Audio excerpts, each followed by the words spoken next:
Bahkan jenderal-jenderal, mantan-mantan jenderal mendukung mereka. Di antaranya Fahru Rozi yang membuat kesepakatan 8 poin itu. Saking berwibawanya di mata umat Islam, karena kesuksesan dia menjaring umat Islam untuk mempercayai dia sebagai cucu Rasulullah Sallallahu Alaihi Wasallam.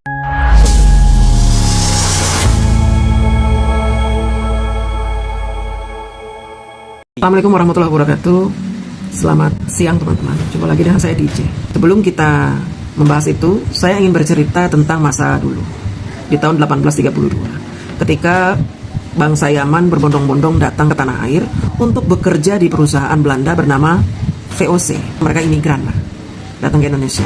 Ketika Belanda mulai mengangkuti rempah-rempah dari Indonesia, kayu ke negara Belanda, tersiar kabar bahwa Indonesia tuh kaya sekali, gak habis-habis kekayaan. Datanglah bangsa Yaman itu, yang memang dari negeri yang kacau gitu ya. Mereka ingin memiliki sebuah penghidupan yang lebih layak. Datang dia bekerja dengan orang Belanda. Masuklah dia sebagai pekerja di VOC. Jadi kaki tangan pengusaha-pengusaha yang ada di VOC. Ini keturunan Yaman ini mengklaim bahwa nenek moyang mereka lah yang berjasa atas kemerdekaan bangsa Indonesia. Kenapa mereka mengklaim itu? Ketua mereka yang punya organisasi besar yang sudah dibubarkan oleh Pak Jokowi, ujung-ujungnya Sihab itu orang Yaman, punya keinginan menguasai Indonesia, mendirikan khilafah.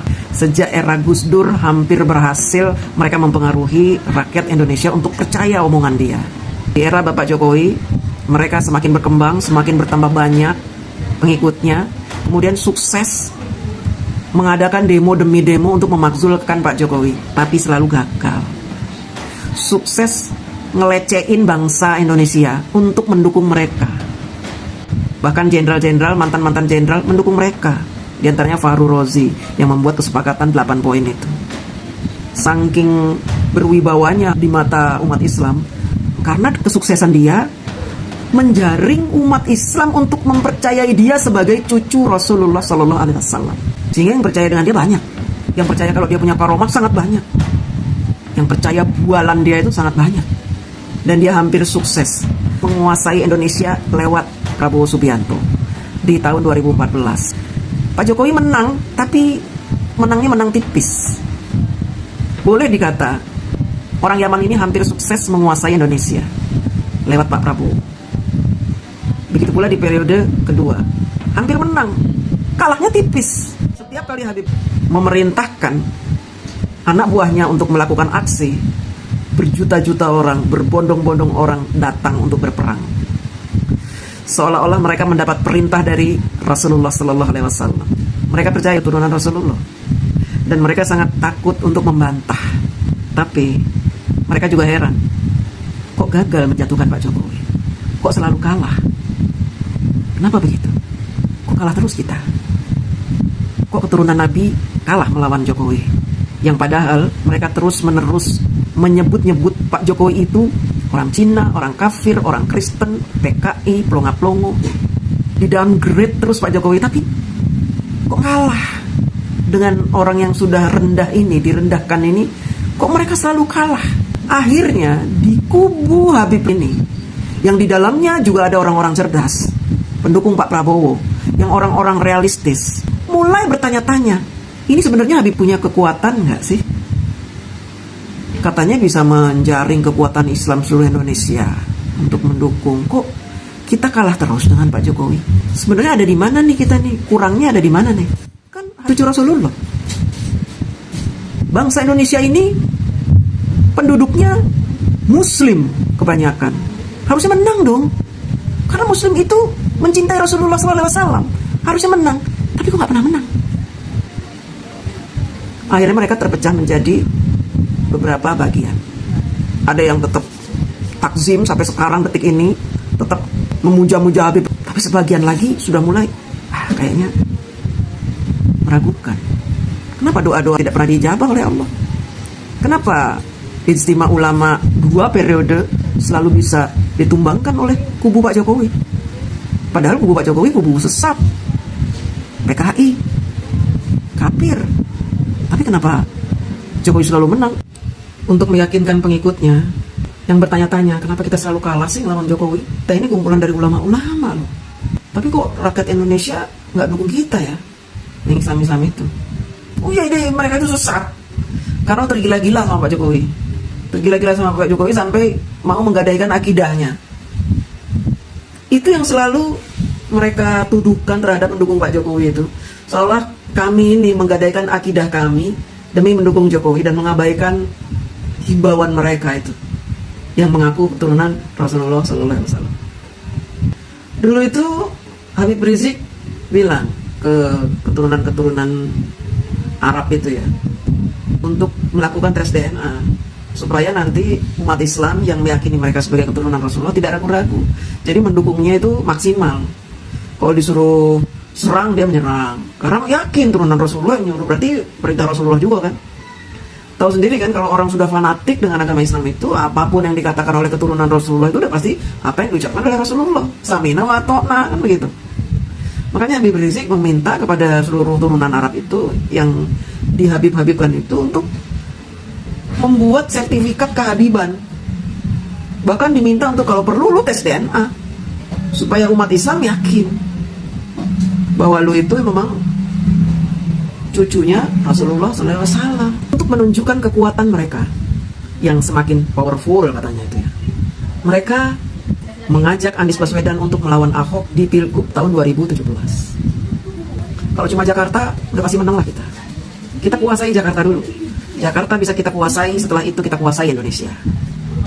Anies menang dengan berbagai cara, meskipun dengan menjual ayat dan mayat. Masih ingat ya? Gak perlu saya bahas lagi lah itu ya. Sampai akhirnya Pak Ahok dikriminalisasi, di penjara.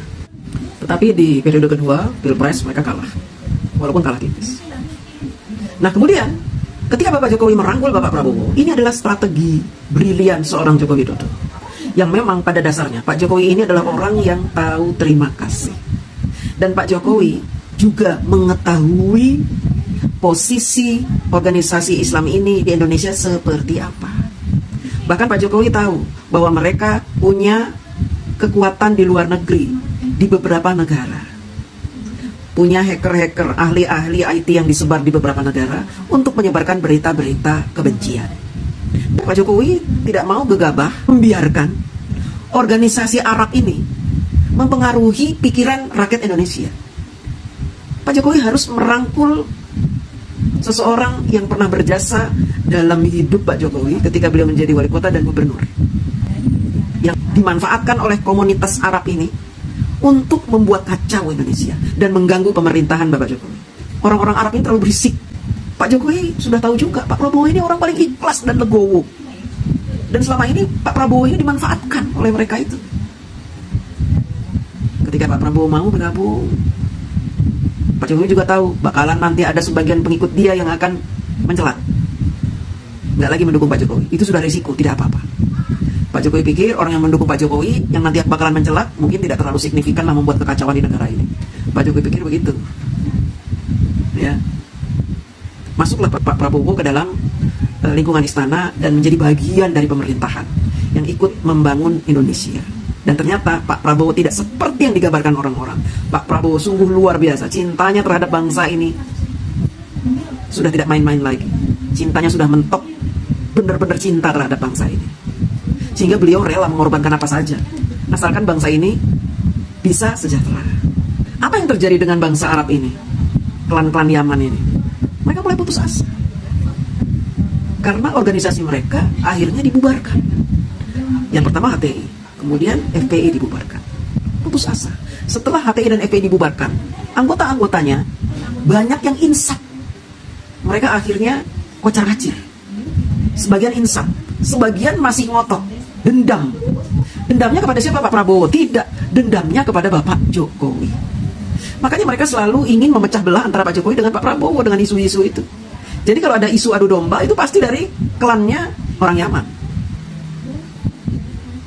Ambisi mereka untuk menguasai Indonesia ini sudah hampir menurun. Organisasinya sudah dibubarkan. Kekuatan juga sudah melemah. Tapi semangat untuk membalas dendam masih terus membara.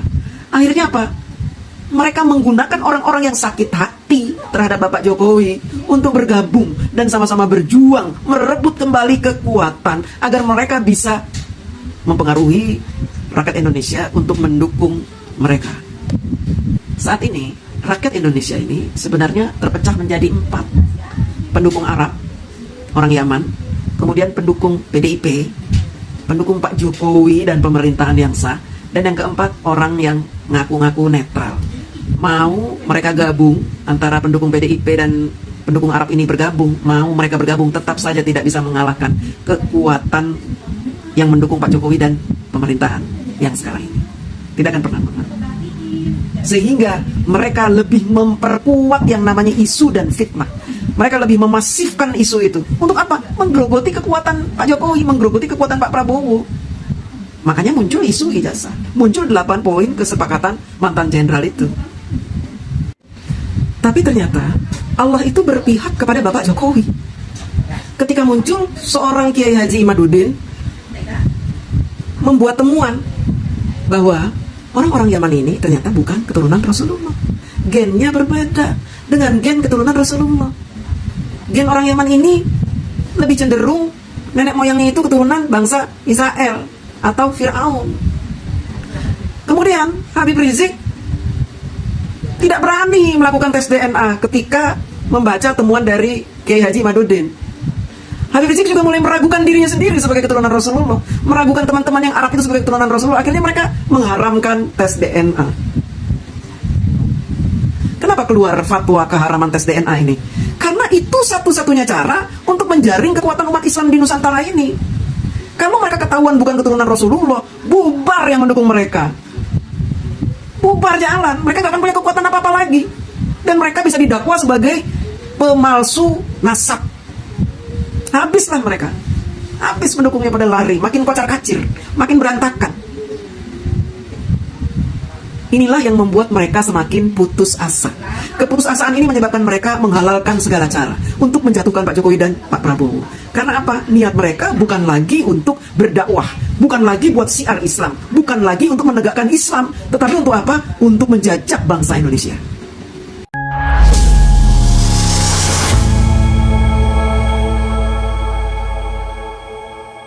Itulah tadi konspirasi di balik makarnya Rizik terhadap pemerintah Republik Indonesia yang sudah dipaparkan oleh salah satu politisi di negeri ini.